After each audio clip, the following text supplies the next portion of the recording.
फिर अपने इष्ट देवता की पूजा के लिए कौशल्या मैया भी स्नान करने गई। संकेत बहुत प्यारा है, मानस की एक एक पंक्ति कोई संकेत करती है। क्या आचार्य जी, पूजा हेतु कीन स्नाना, स्नान क्यों करना चाहिए? केवल देह की शुद्धि के लिए नहीं, स्नान करने के बाद भगवान की पूजा करनी चाहिए है? अब आजकल तो लोग स्नान करने के बाद सीधा तेल फलेल के चक्कर में पड़ जाते हैं और सीधा भागते हैं। पूजा करने के लिए ही स्नान होता है। यहां ये मानस की चौपाई कह रही, पूजा हेतु कीन स्नाना। आप लोग गंगा जी आए हैं, गंगा जी में स्नान कर रहे हैं, तो स्नान करने के बाद गंगा के घाट पर बैठकर, ऐसा नहीं वहीं बैठ जाओ नहीं तो कल जैसी घटना को वो हो। ये सब हम जो बैठे गंगा जी के तट पे ही तो बैठे हैं। हाँ नहीं, कई बार व्यक्ति बात पकड़ता है, गुरुजी कह रहे थे घाट पे नहा के वहीं बैठ जाना। माला जपो, अपने गुरु मंत्र का जप करो, इष्ट देवता का जप करो, भगवान की सेवा पूजा करो। ठाकुर जी के घर में भी जब भी स्नान करो तो स्नान के बाद थोड़ा ना थोड़ा पूजा पाठ अवश्य करना चाहिए हर व्यक्ति को। अब हमारे जो सनातनी है वो तो करते हैं, पर कई लोग तो आजकल बस स्नान किया और भागे। ये नहीं, पूजा कर। अब मैया कौशल्या पूजा करने के लिए तैयारी कर रही थी और जैसे ही वो अपने इष्ट देवता के पास गई तो देखा कि रामलला तो वहां बैठे हैं। अरे मैं तो इसको पालने में छोड़ के आई थी, यहां कैसे आ गया?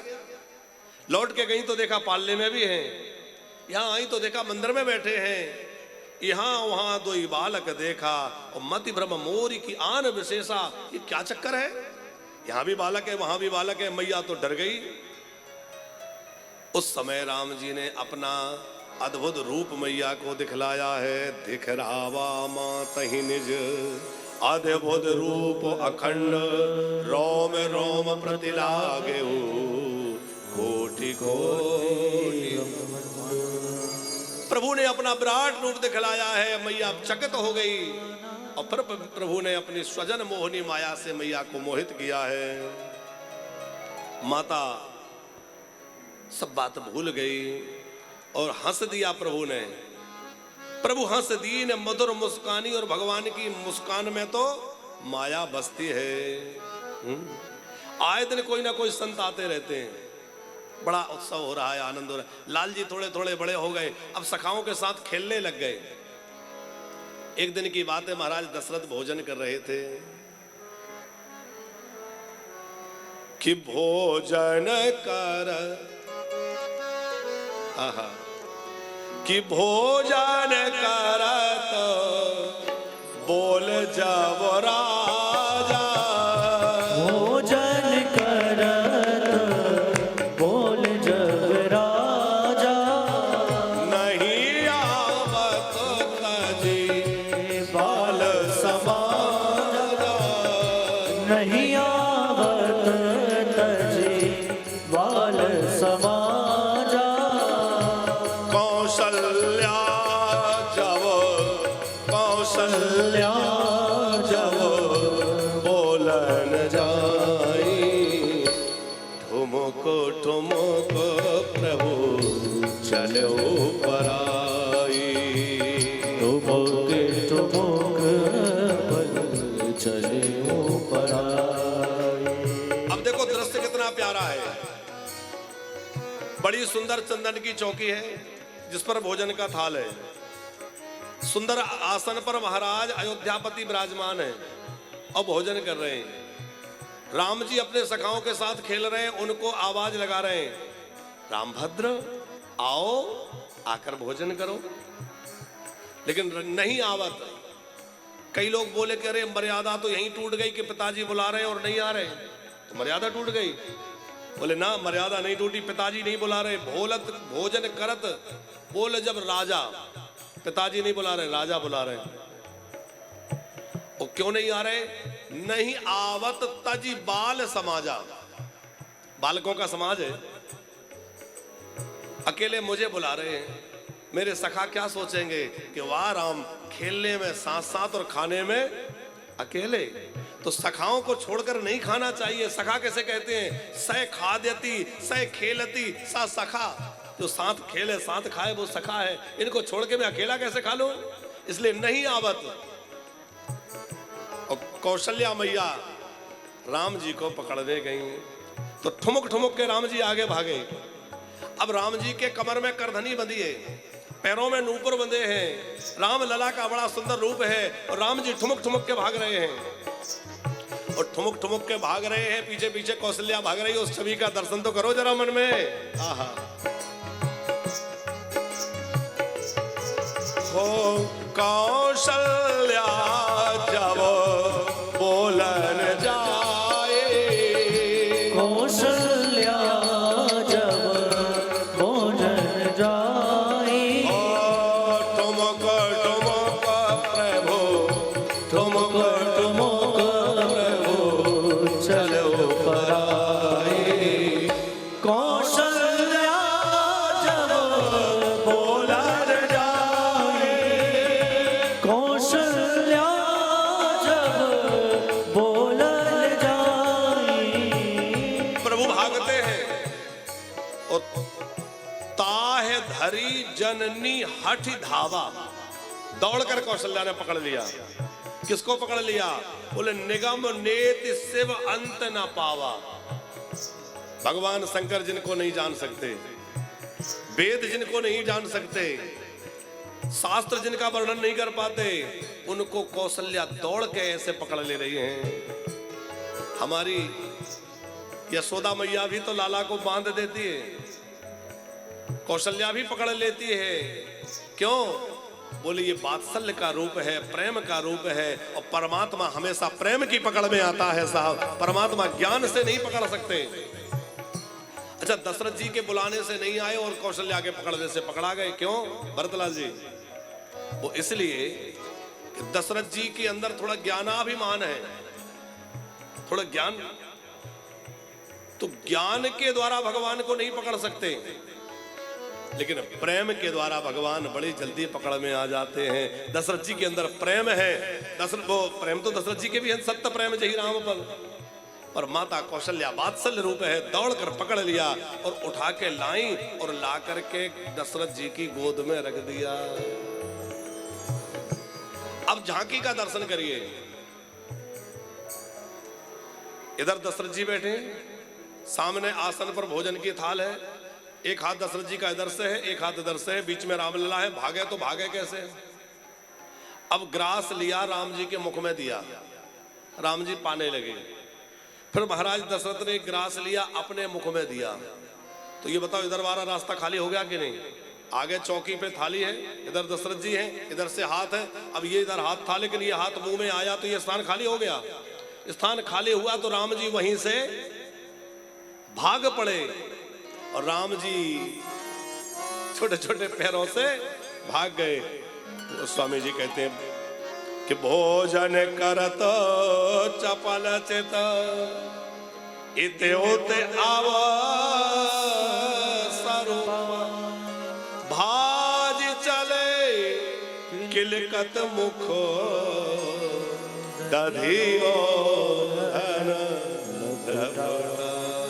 दधियो धन लपटा। किसी ने पूछा कि भाई खा रहे हो ये तो ठीक है, पर लपेट के क्यों ले जा रहे हो? दधी ओधन लिपटाई। बोले आंगन में कोई मेरी प्रतीक्षा कर रहा है। कौन? काग वसुंडी जी। काग वसुंडी जी कौए के रूप में आंगन में विचरण करते हैं और वो प्रतीक्षा करते हैं राम जी की झूठन गिरेगी, मैं उठा के खा लूंगा, मेरा सद्भाग्य जाग जाएगा, मेरा जीवन जीवन का सुकृत पुण्य उदय हो जाएगा।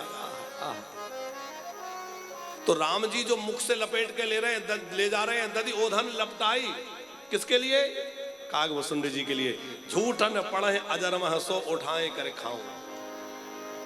अच्छा, काग वसुंडी जी तो कृष्ण लीला में भी आते हैं, पर वहां अलग ढंग से आते हैं। रसखान जी ने कहा है कि काग के भाग बड़े सजनी, हरि हाथ से ले गयो माखन रोटी, हाथ हाथ ले गयो माखन। अच्छा, राम जी मर्यादा पुरुषोत्तम है, तो काकभूषणी जी भी बड़ी मर्यादा में रहते हैं, क्योंकि जहां जैसा वातावरण हो वैसे रहना चाहिए, जैसा देश वैसा वेश।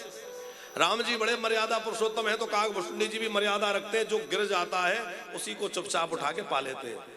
लेकिन कन्हैया तो कोई मर्यादा नहीं रखते, वो तो लीला पुरुषोत्तम है, छीन छीन के माखन खाते हैं।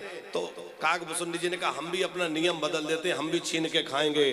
तो वो वहां झूठन की प्रतीक्षा नहीं करते, हरि हाथ से ले गए माखन रोटी, वहां छीन के माखन रोटी ले जाते हैं। काकभूषणी जी जो है कन्हैया के हाथ से माखन रोटी छीन लेते हैं, कन्हैया रोने लग जाते हैं। बड़ी मधुर लीला है। आगे चूड़ाकरण संस्कार हुआ है और फिर धीरे धीरे और बड़े हुए। तो अब लाल जी बोले मैया अब हम सखाओं के साथ थोड़ा खेलने के लिए जाएं। मैया बोली नहीं नहीं लाला, तुम्हें जो कुछ भी खेल खेलना है यहीं महल में खेलो। अरे महल में कोई स्थान कम है क्या? नहीं नहीं मैया, हमें खेलने जाना है। तो मैया समझा रही है नहीं नहीं लाला, तुम्हारे बड़े सुकुमार कोमल चरण हैं, और इन कोमल चरणों से तो खेलने जाओगे, पैरों में कांटे कंकड़ चुभ जाएंगे। मैया कह रही हैं, बड़ा प्यारा भाव है। अरे राघव ललन मेरे, अरे राघव ललन तेरे कोमल चरण कहीं कंकड़िया गड़ नहीं जाए।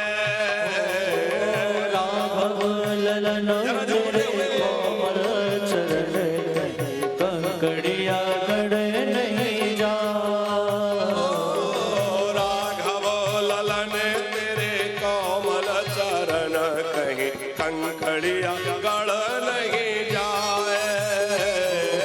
राघव ललन तेरे कोमल चरण कहीं कंकड़िया गड़ नहीं जाए।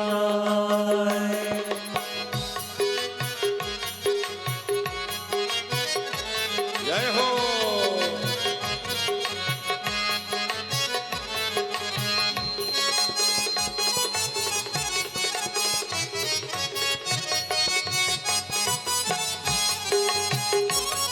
अरे राघव ललन तेरे कोमल चरण कहीं कंकड़िया गड़ नहीं जाए। राघव ललन तेरे कोमल चरण कहीं कंकड़िया गड़ नहीं जाए। बोल राम लला की जय हो।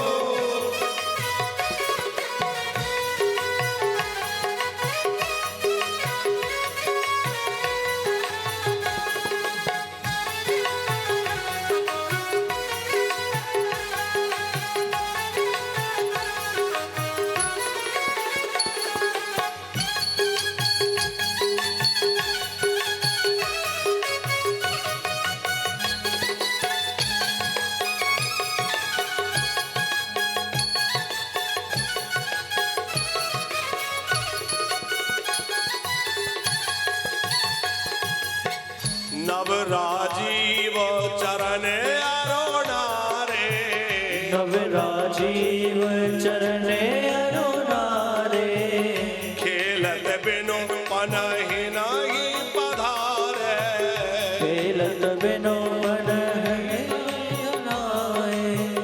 हे राजीव लोचन श्री राम, देखो तुम्हारे चरण बड़े कोमल हैं और तुम बिना पैरों में कुछ पहने नंगे पैर खेलने जाओगे तो तुम्हारे पैरों में कंकड़ कंकड़ कांटे चुभ जाएंगे। अरे नीरज नयन मोद मंगल अयन लाल तेरी में ले तो बलैया। राघव ललन तेरे कोमल चरण कहीं कंकड़िया गड़ नहीं जाए। राघव ललन तेरे कोमल चरण कहीं कंकड़िया गड़ नहीं जाए। राघव ललन तेरे कोमल चरण कहीं कंकड़िया गड़ नहीं जाए। राम जी बोले मैया हम नंगे पैर नहीं जाएंगे, हम पैरों में जूतियां पहन लेंगे, लेकिन हम जाएंगे, हमें जाने की आज्ञा दीजिए। तो जब कहा कि पैरों में जूतियां पहन लेंगे, तो मैया बोली देखो पैरों में तो जूती पहन लोगे, पर देख रहे हो सूर्य कितने ऊपर चढ़ाए हैं, अरे इनका ताप तुम्हारे ऊपर लगेगा, तुम्हारा खिलता हुआ मुख कमल मुरझा जाएगा। रवि करे ओदे तो शीशो नहीं छाही, रवि करे ओदे तो शीश नहीं छाई, रवि करे ओदे तो शीशो नहीं छाही, रवि करे ओदे तो शीश नहीं छाई, बदन निरक सर से जे सकुचाही, बदन निरक सर से जे सकुचाई, अरे सूरज किरण पड़े असरन सरन कहो मुखड़ा नहीं कोमलाए, राघव ललन तेरे कोमल चरण कहीं कंकड़िया गड़ नहीं जा, राघव ललन तेरे कोमल चरण कंकड़िया गड़ो नहीं जाए, राघव ललन तेरे कोमल चरण कहीं कंकड़िया गड़ नहीं जा। राम जी बोले मैया हमें खेलने जाना है, सखा सब प्रतीक्षा कर रहे हैं, देखो हमें कोई कष्ट नहीं होगा, ज्यादा है तो हम सर पे छाता लगा लेंगे, छाया कर लेंगे, पर जाने दो। और यदि नहीं जाए तो क्या करें? मैया बोली सुनो, तुम नहीं जाओगे, तुम यहीं सब आंगन में खेलो, तुम सब मिलो यही आंगन खेलो, तुम सब मिले आंगन खेलो, गल बनो बचन तो तेरे बोलो, गल बन वचन तो तेरे बोलो, हर चितवन चापल चाल मंजुलो मचल देखी हंसन कहीं है लजावे, राघव ललन तेरे कोमल चरण कहीं कंकड़िया आदि सेवा करते हुए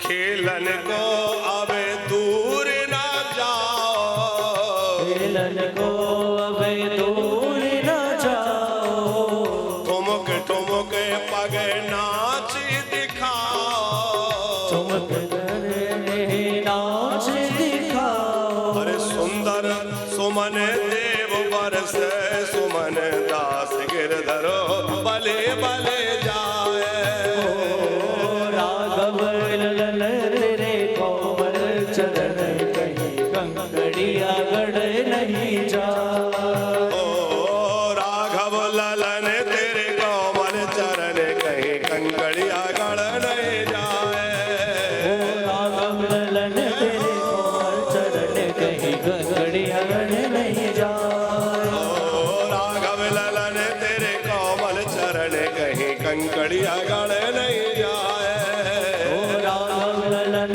तेरे कोमल चरण कहीं कंकड़िया गड़ नहीं जा, कहीं कंकड़िया गड़ नहीं जाए, कहीं कंकड़िया गड़ गड़ नहीं। बार बार आग्रह करते हैं मैया मुझे जाने दो। अब जब कौशल्या जी ने देखा कि राम लला बड़ी हट कर रहे हैं, बहुत ध्यान से सुनना आप लोग ध्यान से सुनिएगा, तो चक्रवर्ती महाराज दशरथ के सामने ये बात आचार्य जी रखी गई, चारों लाल जी खेलने के लिए जाने की हट कर रहे हैं, चक्रवर्ती नरेश तो चक्रवर्ती हैं, पर जो भी काम होगा उसी ढंग से होगा, तो बड़े गाजे बाजे के साथ यात्रा निकली, मंगल वाद्य बज रहे हैं, गाजे बाजे बज रहे हैं, तमाम सैनिक सुरक्षा में चल रहे हैं और तमाम दर्शन करने के लिए भीड़ उमड़ पड़ी है। नर नारी प्रभु की बाल लीलाओं का दर्शन करने के लिए जा रहे हैं। बड़ी भीड़ हो गई और कहां पहुंच गए? सरयू जी के तट पर। अब सरयू जी के तट पर पहुंचे तो बोले खेल आरंभ किया जाए। पर कोई भी खेल तभी होता है जब दो दल बने। एक दल में तो खेल नहीं होगा। पर हर किसी की यही इच्छा है कि हम राम जी के साथ रहें। अब आप विचार करिए, यदि हर कोई राम जी के साथ रहे, देशराज जी, सब लोग राम जी के साथ ही रहेंगे और दो दल नहीं बनेंगे तो खेल कैसे होगा? खेल करने के लिए तो दो पार्टी चाहिए, दो दल चाहिए। हर कोई चाहता है हम राम जी के साथ रहें। तो राम जी ने लक्ष्मण जी की ओर देखा। लक्ष्मण जी घबरा गए, कहीं मुझे ना भेज दें, मैं खेल में भी इनके विपक्ष में नहीं जा सकता। चरण पकड़ लिए। राम जी बोले कोई बात नहीं लक्ष्मण, तुम मेरे साथ रहो। फिर भरत जी की ओर देखा। भरत जी समझ गए मुझे क्या करना चाहिए। भरत जी तुरंत गए और सामने खड़े हो गए। अब भरत जी गए तो 10-5 सखा और चले गए। धीरे धीरे कुछ लोग चले गए तो दो दल बन गए, एक राम जी का दल, एक भरत जी का दल।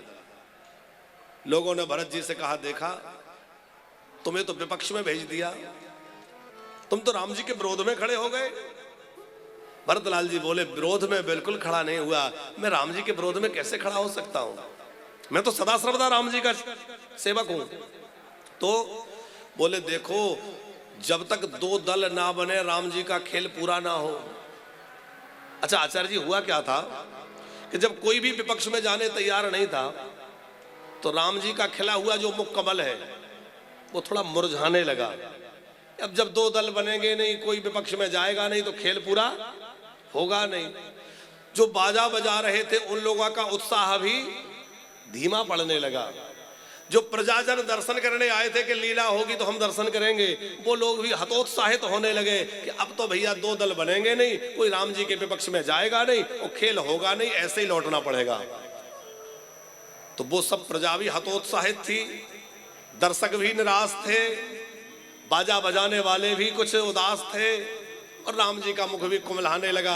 भरत जी को लगा कि मुझे भले ही राम विरोधी बनना पड़े, राम जी के विरोध में खड़ा होना पड़े, पर राम जी का खेल अधूरा नहीं रहना चाहिए, राम जी की लीला पूरी होनी चाहिए। राम जी का खेल बनाने के लिए भरतलाल जी विपक्ष में जाके खड़े हो गए। कौन सा खेल प्रारंभ हुआ? अच्छा, कितने लोगों को पता है कौन सा खेल हुआ था? नहीं पता? देखो, कृष्ण की कथा तो कन्हैया की बाल लीला तो खूब सुनते हो, अब राम कथा में राम जी की बाल लीला है? अच्छा, हमारा प्रयास रहता है कि हम जब कथा सुनाएं तो शुद्ध कथा ही सुनाएं। हाँ, तो यद्यपि हम जानते नहीं, हम कोई विद्वान नहीं है, पर जितना हो सके टूटी फूटी वाणी में भगवान की चर्चा ही करें, इधर उधर की चर्चा ना करें, ऐसा हमारा प्रयास रहता है। कई बार लोग बोलते भी आचार्य जी कि आप थोड़े चुटकुले उटकुले सुनाया करो, आजकल लोग चुटकुले बड़े पसंद करते हैं। हमने कहा उससे क्या होगा? बोले लोग आपके बहुत जल्दी जुड़ेंगे, लोग आपको ज्यादा पसंद करेंगे।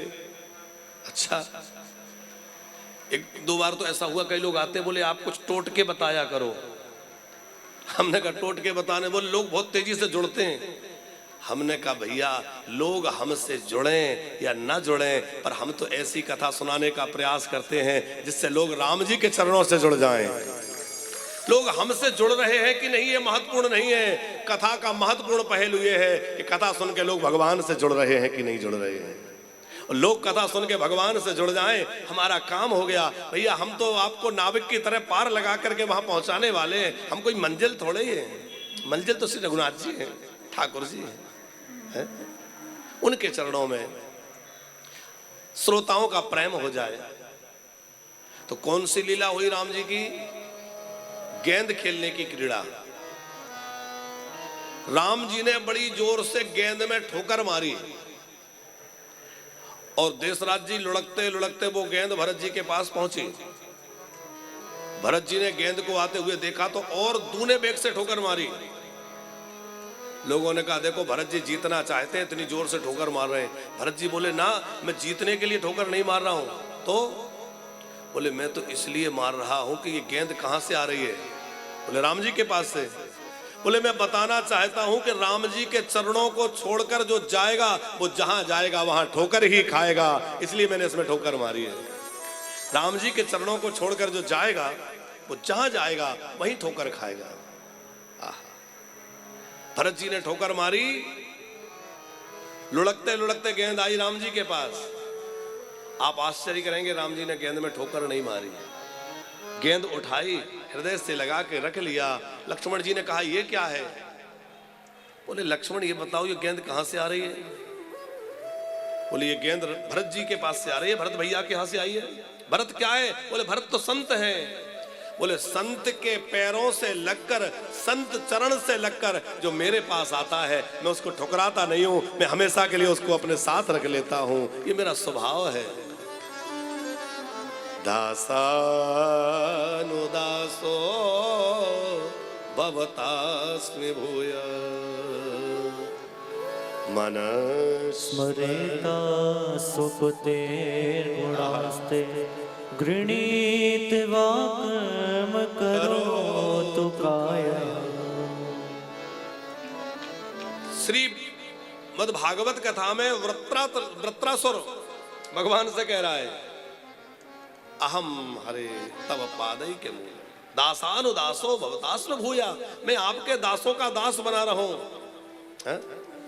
क्योंकि आपके चरण पकड़ में ना आए, हो सकता है, पर आपके प्रिय भक्तों के चरण में पकड़े रहूं, कल्याण हो जाएगा। भैया जीवन में इतना कर लेना कि भगवान के भक्तों के चरण मत छोड़ना। आपको भगवान पकड़ में ना आए कोई बात नहीं है, भगवान के प्यारे भक्तों के चरण मत छोड़ना। तो भगवान के प्यारे भक्तों के चरण पकड़े रहोगे तो एक दिन भगवान भी पकड़ में। अच्छा, गजग्राह की कथा आप सबने सुनी है कि ग्राह ने गजेंद्र का पैर पकड़ लिया, हाथी का पैर मगर ने पकड़ लिया। ग्राह माने मगर। हम लोगों का किसी का पैर तो मगर ने नहीं पकड़ा। अच्छा, पकड़ रखा है क्या? नहीं पकड़ा ना, लेकिन आप यदि विचार करें तो पकड़ रखा है। हम कहें कि भाई वृंदावन आओ, महाराज जी मन तो बहुत है मगर, कहते हैं ना। कुंभ में नहीं आए, बोले आने की इच्छा तो बहुत थी, हम भी स्नान करें मगर, तो ये जो मगर लग जाता है ये मगर ही तो है, ये वही मगर है जिसने पैर पकड़ रखा है। हाँ मगर। तो अब भगवान को ग्राहन वो गजेंद्र ने पुकारा, हाथी ने भगवान को बुलाया, तो भगवान ने हाथी का उद्धार पहले किया कि वो पैर पकड़ने वाले का उद्धार पहले किया? पहले ग्राह का उद्धार किया। गजेंद्र ने पूछा कि ऐसा क्यों? भगवान कहते हैं मेरा स्वभाव है कि अपने चरण पकड़ने वाले का उद्धार तो मैं करता हूं, पर उससे भी पहले मैं उसका उद्धार कर देता हूं जो मेरे भक्त के पैर पकड़ता है, उसका उद्धार मैं और पहले कर देता हूं। इसलिए भगवान के प्राण प्यारे भक्तों से जुड़े रहे। बड़ी सुंदर भगवान की बाल लीलाएं हैं। अब देखो आज कथा का सप्तम दिन है, यदि ज्यादा बाल लीलाएं करेंगे तो फिर आप कहेंगे कि महाराज जी कथा तो बीच में ही छोड़ दी, इसलिए थोड़ा जल्दी जल्दी चलें और आगे चल करके भगवान की विवाह लीला तो हो जाए। आनंद से हम लोग भगवान की जनकपुर लीला का आनंद लें, इसलिए थोड़ा जल्दी चलें। और आगे बढ़ते हुए गोस्वामी जी कहते हैं कि भाई कुमार जब ही शाव भ्राता, कुमार जब ही सब भ्राता, दीन जने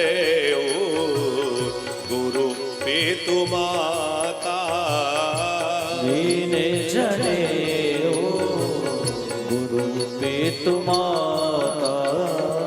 जैसे ही कुमार अवस्था के भय तो यज्ञोपवीत संस्कार विधि पूर्वक महाराज ने करवाया। आप लोगों से प्रार्थना है अपने बच्चों का यज्ञोपवीत समय पे कराइए और संस्कार भी कराएं, आवश्यक है, पर छूट जाए तो ठीक है, लेकिन यज्ञोपवीत तो निश्चित तौर पे सबका होना चाहिए। ब्राह्मण क्षत्रिय वैश्य तीनों वर्णों का विधि पूर्वक यज्ञोपवीत समय से हो जाना चाहिए। तभी वह किसी भी धर्म कार्य के योग्य बनते हैं। इसलिए यज्ञोपवीत सबका अवश्य होना चाहिए, समय पे होना चाहिए। आजकल तो स्थिति यह है कि ब्राह्मण बालकों का समय पे यज्ञोपवीत नहीं हो रहा है।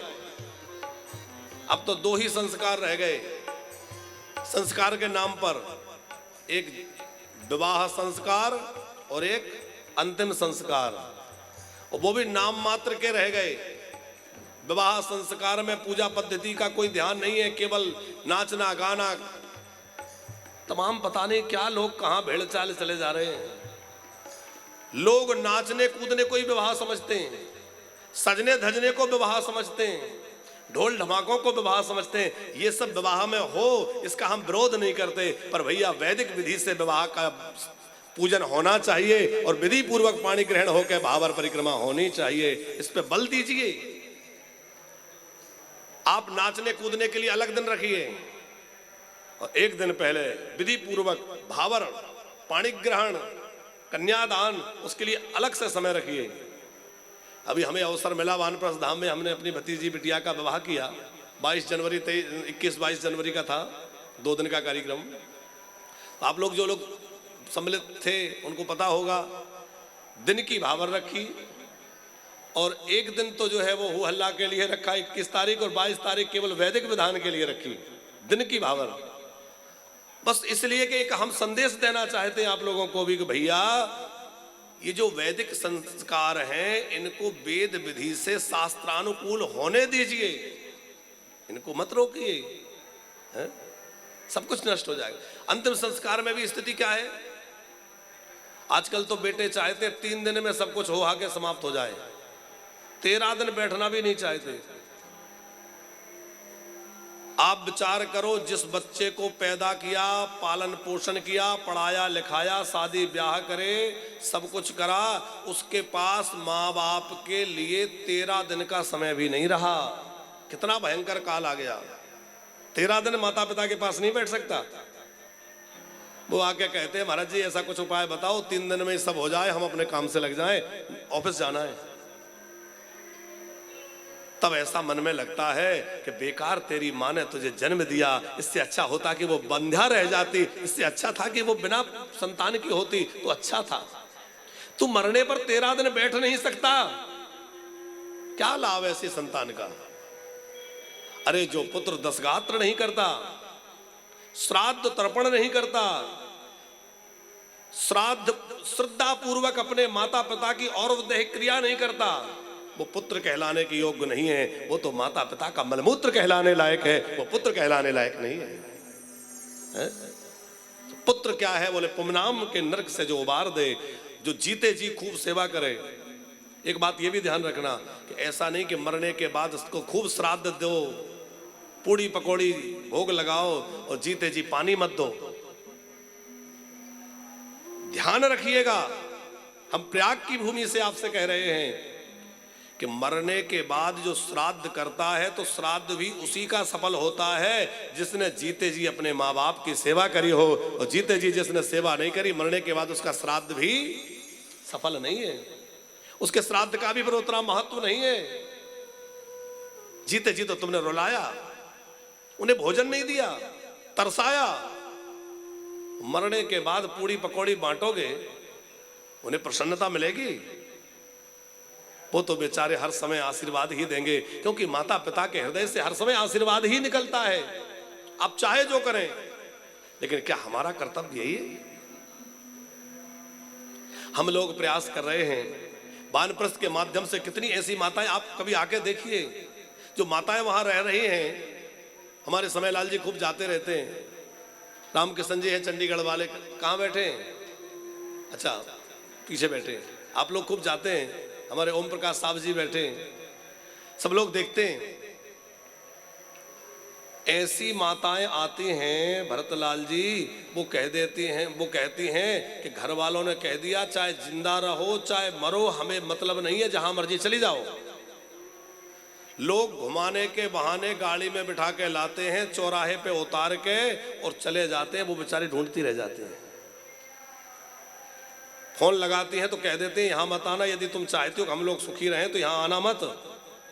और माँ तो माँ है, वो सोचती है कि तुम सुखी रहो, मैं चाहे जैसे रह लूंगी, मांग के खा लूंगी, मेहनत मजदूरी कर लूंगी, लेकिन तुम्हारे जीवन में दखल डालने नहीं आऊंगी। ऐसी माताएं हैं, उनका प्रेम देखिए आप। क्योंकि वो माएं देखती हैं आए दिन बहू लड़ रही है बेटा से, या तो इन्हीं को रख लो या मुझी को रख लो, इन्हीं को रख लो या मुझी को रख लो। तो वो बेचारे बूढ़े माँ बाप क्या सोचते हैं? वो सोचते हैं कि ये बेटे का घर ना टूट जाए, इसकी गृहस्थी ना उजड़ जाए, कहीं ये बहू चली ना जाए, कहीं झगड़ा ना कर ले, इसलिए भैया अच्छा है कि हम ही घर छोड़ के निकल जाते हैं। वो बेचारे माँ बाप जीवन भर की पूंजी छोड़ करके, अपने बच्चों को छोड़ करके और चले आते हैं।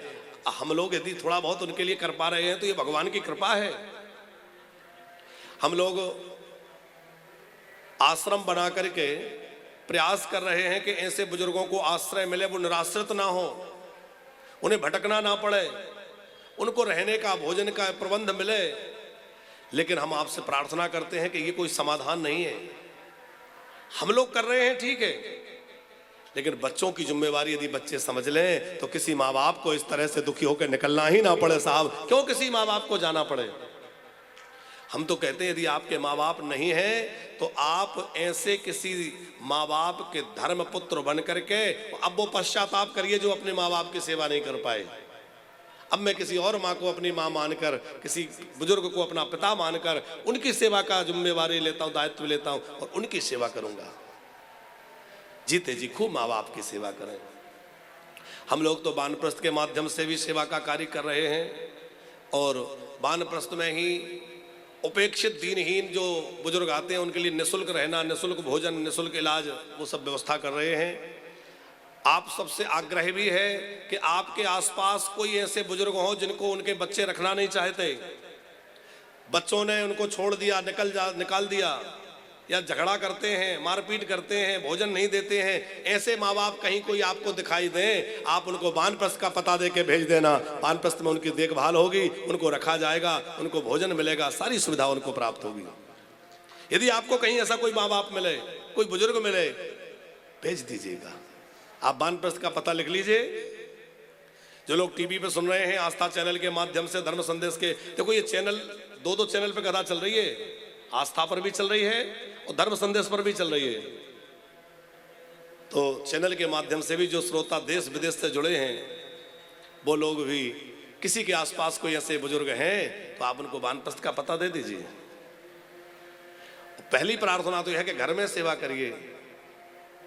कई लोग कहते हैं बेटियों को जिम्मेवारी दे दी जाए तो बुजुर्ग परेशान नहीं होंगे, और हम कहते हैं कि वही बेटी ससुराल में जाकर अपने सास ससुर को अपना माँ बाप मान ले तो कोई बुजुर्ग परेशान नहीं होंगे। अरे वही बेटी तो बहू बन के आती है। अच्छा, वृंदावन का वास, आचार्य जी हम कभी कभी हंसी में भी कहते हैं और बात सच्ची भी है कि वृंदावन का वास या तो राधा रानी कृपा करके दें या बहू रानी कृपा करके दें। हम तो कहते हैं कि भैया जिससे पहले बहू रानी की कृपा हो तो राधा रानी के चरण पकड़ के वैसे ही आ जाओ। ये चिंता मत, ये प्रतीक्षा क्यों कर रहे हैं कि बहू रानी कृपा करे तब जाएं? तो चलिए खैर कथा की धारा में आगे बढ़े। मुनि भक्त वत्सल भगवान कि भय कुमार जावहीं साव भ्राता, कुमार जावहीं साव भ्राता, दीन जनेऊ गुरु पेतु माता, दीन जनेऊ गुरु पेतु माता।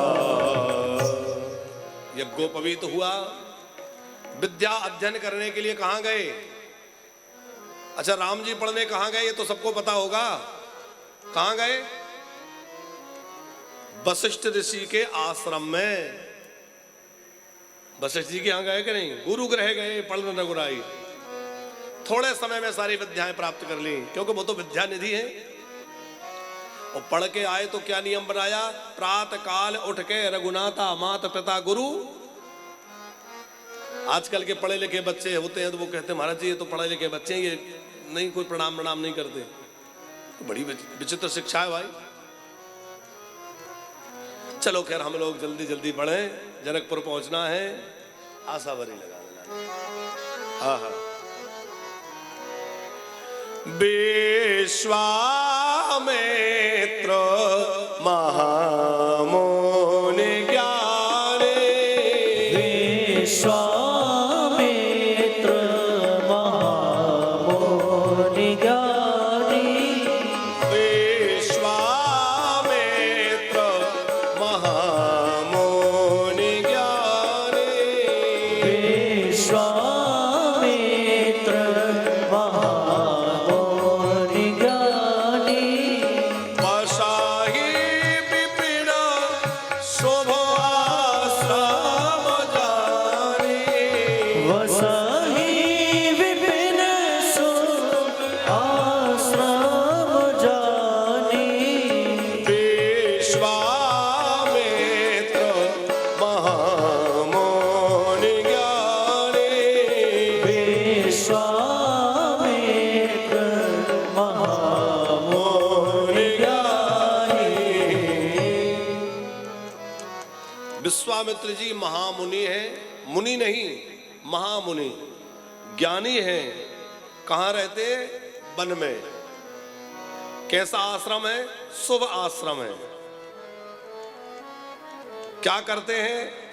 जह जप जग जोग मुनि करहीं और अति मारीच सुबाहु डरहीं। ये मारीच और सुबाहु कौन है? देखो ब्रह्मा जी के पुत्र हैं पुलहास्त्र ऋषि, बहुत ध्यान से सुनना। पुलहास्त्र ऋषि के पुत्र हैं विश्वश्रवा।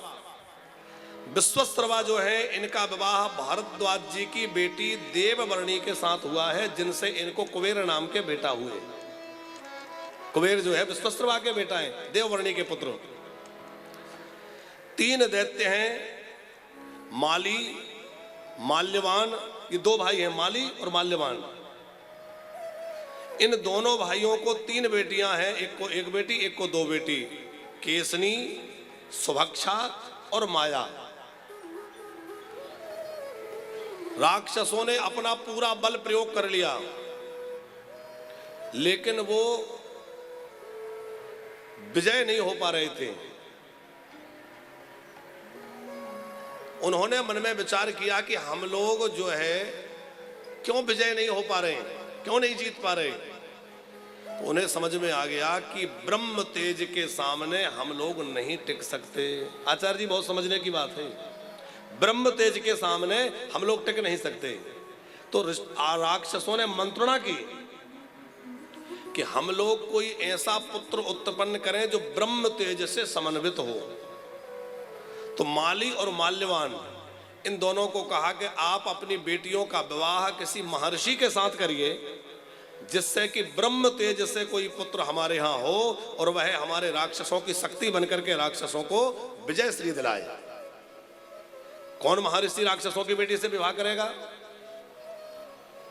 तो केसनी, सुभक्षा और माया, ये तीनों को विश्वश्रवा ऋषि की सेवा में भेज दिया। महाराज हम आपकी सेवा करना चाहते हैं, आश्रम में झाड़ू बुहारी जो सेवा मिलेगी हम कर लेंगे। महात्मा ने बहुत मना किया, लेकिन नहीं मानी सेवा परचर्या।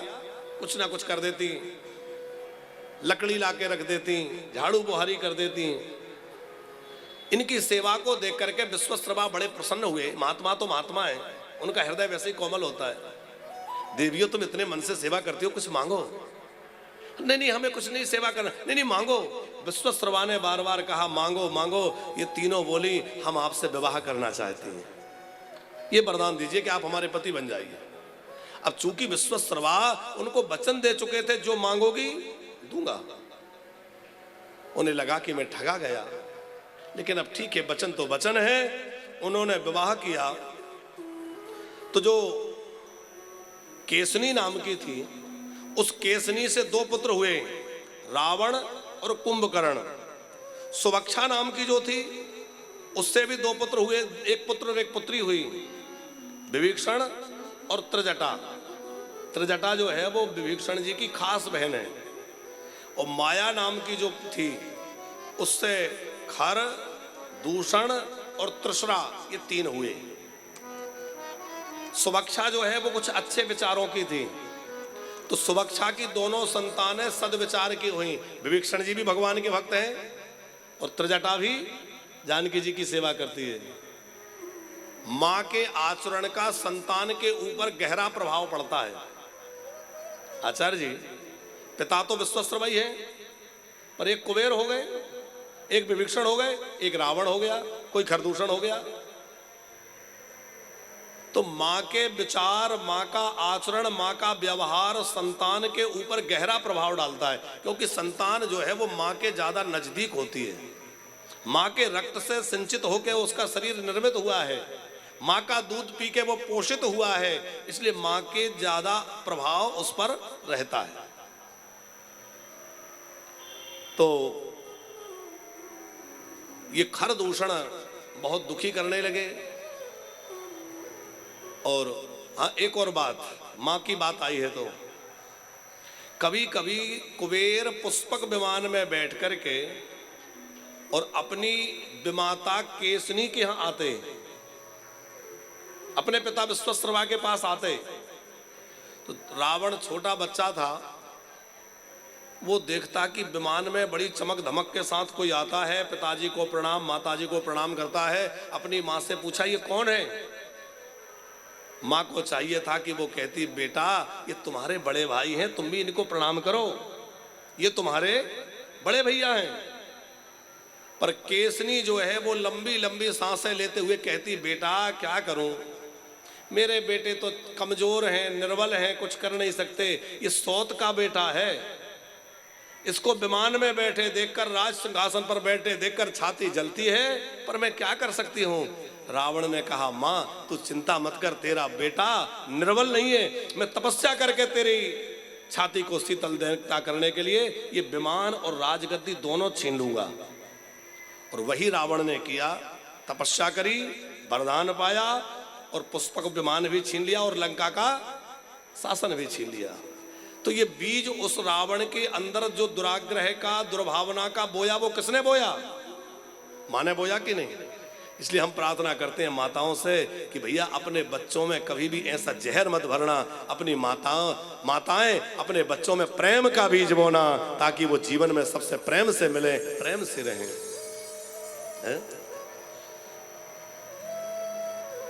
बड़ी सुंदर कथा गोस्वामी जी कह रहे हैं।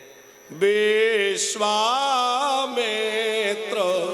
महामुनि ज्ञानी, विश्वामित्र महामुनि ज्ञानी, विश्वामित्र महामुनि ज्ञानी, विश्वामित्र महामुनि ज्ञानी, बसाही विपिन शोभो आश्रम जानी, वसहि विपिन सुख आश्रम जानी, जह जाप जग जोग मोहि करहि, जह जाप जग जोग मोनि करहि, जह